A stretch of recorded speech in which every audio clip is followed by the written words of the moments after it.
Well, welcome back to the Sunday Footy Show. That was a frantic first segment. It was. The cherry ripe thing was funny, but I believe you've got a great cherry ripe story with Dr. Peter Larkins.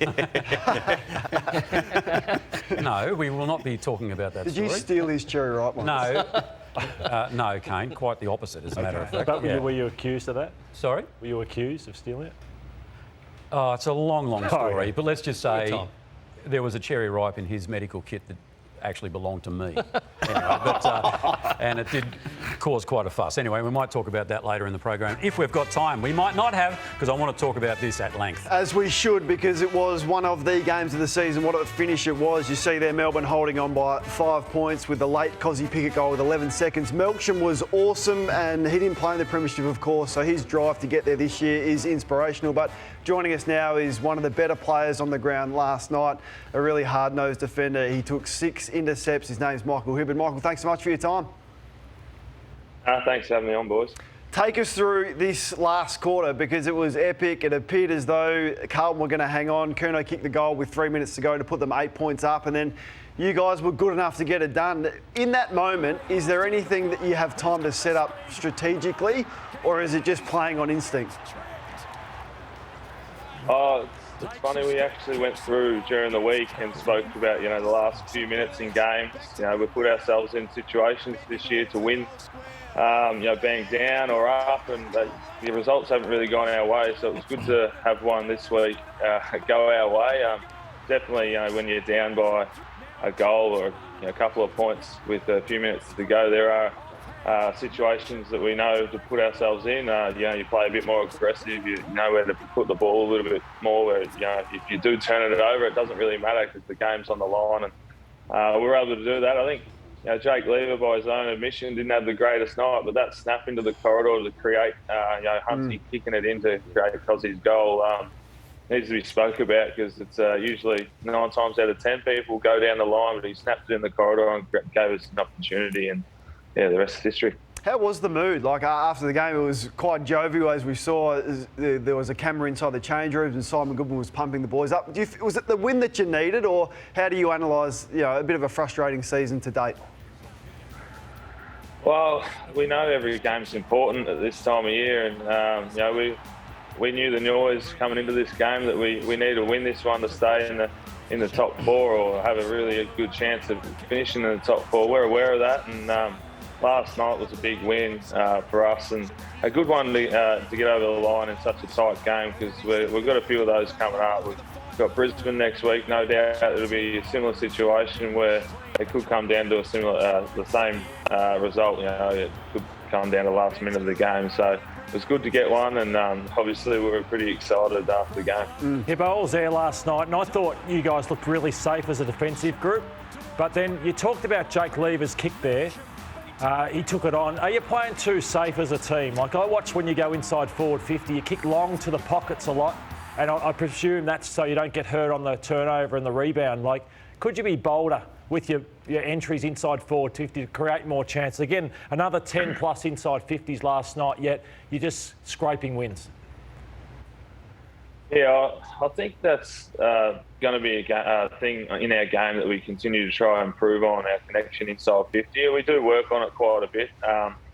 We're trying to give ourselves as many opportunities as we can, and we're doing that. The connection's the last piece that we need to get the cream on the top and get a few more scores on the board, but we're definitely working on it. How that looks, it's not perfect at the moment, but we're going to keep on chipping away, and hopefully it works in the next 3, 4, 5 weeks.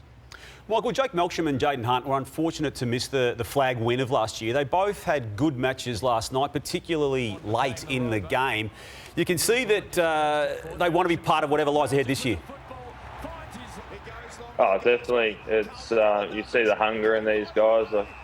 They're both role players. Jake's been playing some unbelievable roles on some of the dangerous intercept defenders in each game that he's played, and last night was just a little bit of reward for the effort that he's been doing for us. He kicked 4 goals too, and for Hunty to come in and not just play his role, but play it at a high level, and really be one of our best defenders. Hopefully we keep winning and these boys get an opportunity like we did last year, but we've still got some work to go. Hey, Michael, was part of the tactic going into this game to gag Ed Langdon, just to make sure he didn't come out with any more comments like one trick pony, all duck, no dinner?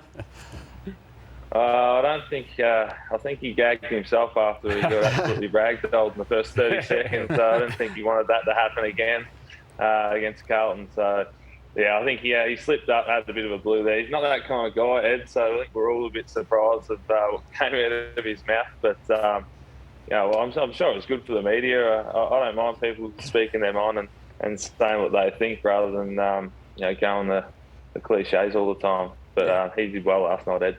That was a great battle for your defenders. Petty did a great job on Curnow. May had Mackay. Mackay kicked 3, but going back the other way, 10 intercept marks. I thought Stephen May was good and pushed him up the ground a fair bit, and it was a really good battle. Oh, it was unbelievable to watch. Just, two sets of heavyweights just going at it. They're arguably the two best forwards in the comp, and Petty's becoming one of the best defenders in the comp, and obviously Steve May, in my opinion, is the best fullback going around. So it was good to watch. They all had their moments, but it would have been a great spectacle for anyone watching the game, not just to see those guys go, but it was a cracking game to watch. Let's take a look at the votes, Hibbo, because there were some great players from both sides. Clearly in a game like that, I thought Melksham was the best player on the ground and most influential. You mentioned Stephen May, I agree with you. Doherty moved into the midfield with the outs that Collingwood have gotten. He was really important with his clearances and tackles, and Brayshaw had 38 disposals. The prize pack is coming your way, and it is loaded. Lou's prize pack. We'll start with the Luxury Escapes gift card, your one-stop shop for the world's best escapes experiences and flights at great prizes, hand-picked by experts. Discover a better way at luxuryescapes.com. There's the Callaway, a golf bag plus a tour cap as worn by John Rahm. The Travis Matthews pack, including the perfect polo shorts and pants for every occasion. There's the Aquila shoes. How good are they? A pair of those premium quality footwear since 1958. If you don't mind the bar fridge, we love these as well because they are custom designed with your name on it. So keep your drinks cool with those. A pair of Rick's eyewear, use the code word Sunday Footy Show, rickseyewear.com.au for express shipping, 20% discount. And on eyewear and apparel. And platform 28, there's a meal there for you, our favourite pub right here in Docklands. Oh, absolutely. Hey, I tell you, Frankston's been a great breeding ground, hasn't it, for star AFL players? Dermot Brereton, of course, one of the more famous ones. The Loney twins. Yeah, Nathan and Ryan Loney. Yeah, exactly. And Michael Hibberd, of course. You're still a Frankston boy at heart there. We're just showing some old photos here. Jeez, they're hard to look at, some of these photos, I'll tell you that. I played VFL down there. Grew up in Somerville, but it's a Frankston boy at heart, I guess, and they're actually going all right now in the VFL too. So played my first game back from my calf this year down there, and got a few of the old faithful cheering me on. Yeah, have you been to their ground at Frankston? I haven't, TJ, no. Fantastic ground. Yeah. I think you've got the lights up there now and everything, so it's, well, I wouldn't say state of the art, but Skybus Stadium is one of the better grounds in suburban football, that's for sure. Good to talk to you, Michael. Thanks, guys. Enjoy. All right, thank you. Michael Hibberd joining us there from the Melbourne Football Club.